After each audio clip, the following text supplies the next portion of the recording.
Hello, my name is Erica Paul, and I'm going to be sharing my preschool experience with you in my practicum classroom. So I worked in the PM preschool classroom, and I was working mostly with 4 to 5 year old students. Since this was a PM classroom in the afternoon, it's mostly students that are getting ready for kindergarten. There were 14 students in the classroom, and the district that I am in has one big preschool center, a big preschool building for all the preschool kids in the district, and I was in one of the classrooms in that building. There were students that mostly speak English. I did have one student who came from a Spanish speaking household, but she was not receiving any ELL services through the preschool. I did have two students with verified developmental delays, four students on speech services who were receiving speech services, and one student who had behavioral supports, so he did go and take a break once a day if he needed it. How did these influence my teaching? I made supports and adaptations based on each of the students' needs and depending on their vocabulary use, speech use, or those specific developmental delays. So my unit theme was plants and gardens. As you can see, each lesson kind of built off of one another. I tied all the objectives to the topic based on the lessons and the plans that I had for the activities I had planned for those lessons. Starting off with what are gardens, what do we know about gardens? I would use that to kind of pre-assess the students' knowledge on what they know about plants and gardens. I would then go and give them the basics of plants, move on to flowers, bugs, which kind of help plants and flowers, and then end off with fruits and veggies because I wanted to do a more hands-on activity with them for that lesson. As I mentioned, all of these lessons built off each other to support the children's understanding about plants and gardens. The first lesson that I did was lesson 3 from the unit plan. Lesson 3 was flowers. So the standards it connected to were in science and math. The first one being S.01, which demonstrates a basic awareness and use of scientific concepts. And then it also connected to that standard M.04, which was develop foundational skills in learning to understand concepts of classification, data collection, organization, and description.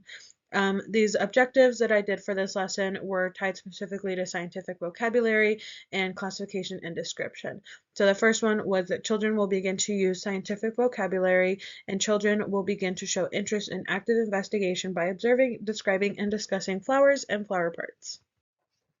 So to hook the students, I had an object hidden. I had a flower vase with actual flowers in it, and then I covered it with a towel, and I started giving the students cues and hints about what I was hiding under the towel.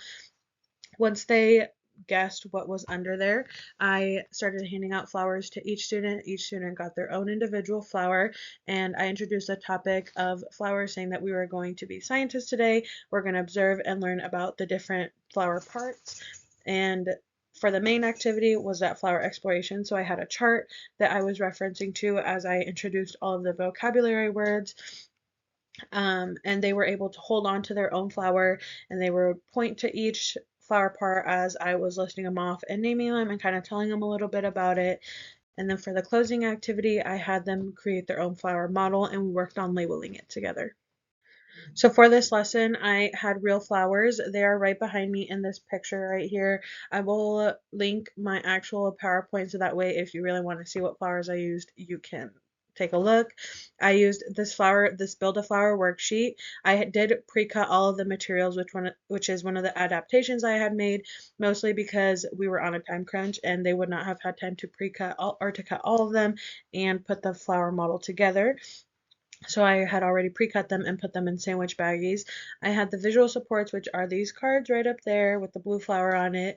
I printed off like 4 copies of those for the students that needed that extra support while we were introducing vocabulary. And then I did use this chart, wrong side. I used that chart right there on this bottom left, and I had colored it, printed it off. I don't have the actual chart with me anymore, but I laminated it, and then I printed off all of those flower part labels, and then I put a little magnetic sticky on them so that way as I was going through the lesson I magnetized them and we went through the whole chart. The adaptations I had made were those pre-cut pieces and then that visual support chart. How did this material support inclusion? It helped them learn the vocabulary and it provided them a hands-on learning opportunity. So when I was implementing MTSS into my lesson, I considered the students that were on IEPs or those behavior plans, but really I considered all students and all students' needs as I was thinking about each tier and how much support they would need throughout each tier. For tier 1 was that general support, and then for tier 2 I did that small group activity, which was for all the students, but it really helped those that needed that extra small group setting. And then for that tier 3 I did the one-on-one support, which was being used throughout the visuals.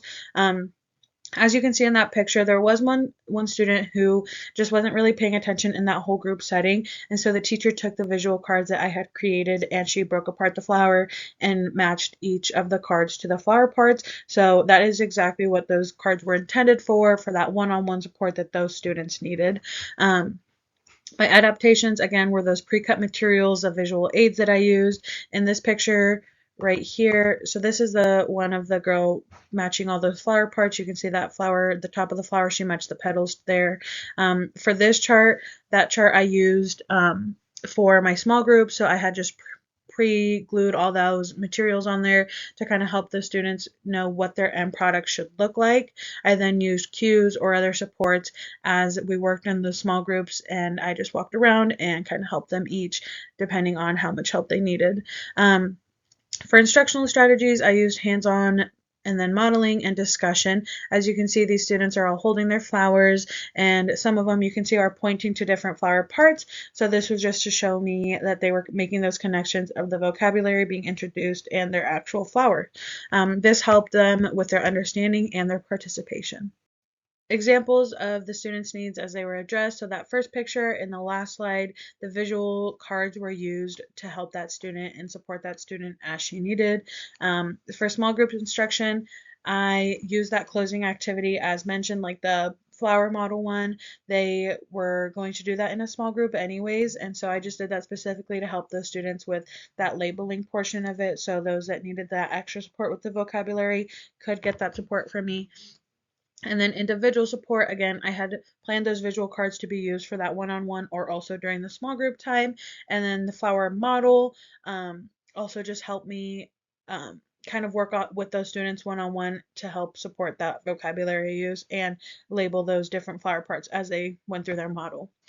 And then again, what needs did I consider for planning? It was those vocabulary supports that some of those students needed.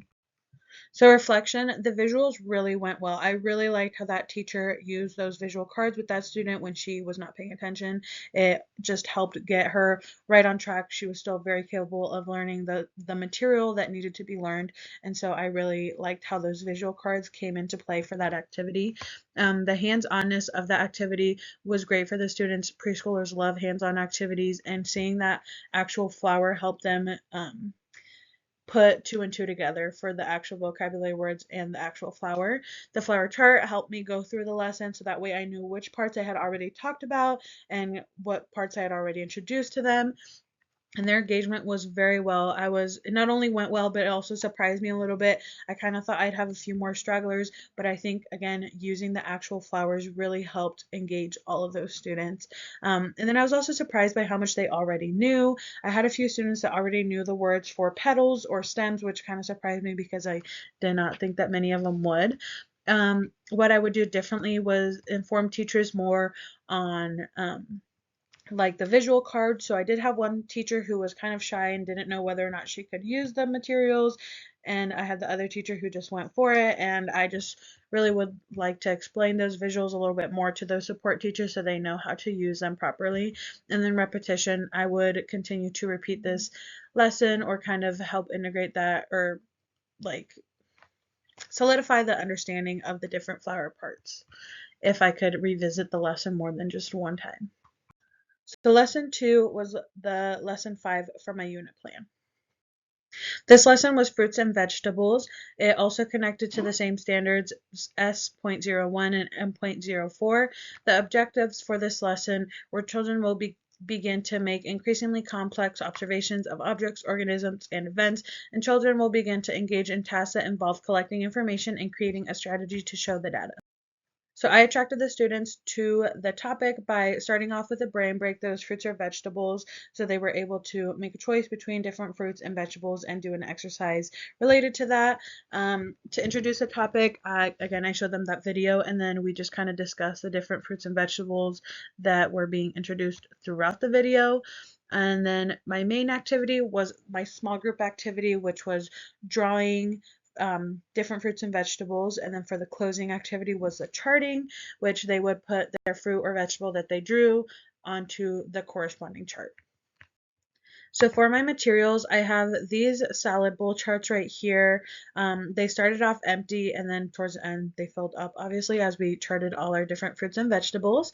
I used this reference chart while they were drawing and while we were charting. If the students did not know whether their food that they created was a fruit or vegetable, we referenced it. We used this video specifically for that brain break and introduction. And then there were 3 sheets of these, 3 different sheets of them, and those were printed off and made into cards to help the students reference them as they drew their pictures. And the materials helped support vocabulary and all the different tasks that were assigned. So I considered all students while I was implementing MTSS again for this lesson. Same thing as the last lesson. Tier 1 was general modeling, Tier 2 was prompting and small groups, and then Tier 3 was that one-on-one. And then I also introduced reducing tasks during this lesson. Some students made a fruit and a vegetable. Other students only made a fruit or a vegetable, depending on their needs and how much support they needed throughout the process. My materials were that reference chart and then these visuals and then that movement. So the reference chart really helped me help the students as they were charting their different fruits and vegetables. The visuals helped with their drawing process, and then the movement just helped keep them engaged. The changes I made were those reduced tasks and visuals, and then I used modeling, discussion, and hands-on strategies to support all of the learners.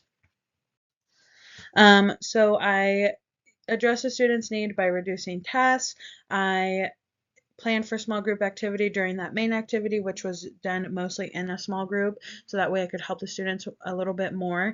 And then for individual supports, I used those visual cards, and then we did one-on-one charting, so I pulled each student to chart their drawings, and then we talked about whether it was a fruit or vegetable, and I considered their IEPs and developmental delays. Their engagement went really well. The movement for the activity went really well for the students. It kind of helped engage them and get them hooked onto the lesson. And then hands-on learning, the drawing part was really great for them because it wasn't so much learning and kind of just a little bit more fun and creative. There's had a strong participation, which surprised me because not all students love art, but I think they really like the idea of getting to put their drawing onto the chart. And then their prior knowledge, a lot of them knew different fruits and vegetables, which kind of surprised me. I wish I would have had more time for graphing and modeling. What improved? So I was able to make support specifically for specific students for the second time around compared to the first time. I feel that inclusive teaching is essential, and a teacher must be prepared to incorporate inclusive teaching in their classroom so that way all of their students succeed. And how did I use MTSS in my lesson? So I did the general, small groups, and one-on-one. I used all 3 tiers throughout my lesson to support all of my students. My key takeaways or my big ideas about inclusive teaching that I'm going to take with me is intentional planning. You need to be intentional about your planning, plan those supports, plan the visuals, all of it, so that way all students are successful. If students are engaged, they are learning so much more. You cannot have the students learn if they are not engaged in the activity. So making sure the activity is fun, hands-on will help. And then differentiation, it is essential to meet all the students' needs and to help, again, keep them engaged and help them succeed. One of the biggest things I will carry into my future is the importance of being intentional about inclusion from the start. So I learned that planning ahead for diverse needs leads to stronger student engagement and success. And I'm going to continue to use hands-on experiences because they support understanding across different ability levels. Thank you for taking the time to view my presentation. This experience has helped me grow in my understanding of lesson planning and inclusive teaching practices.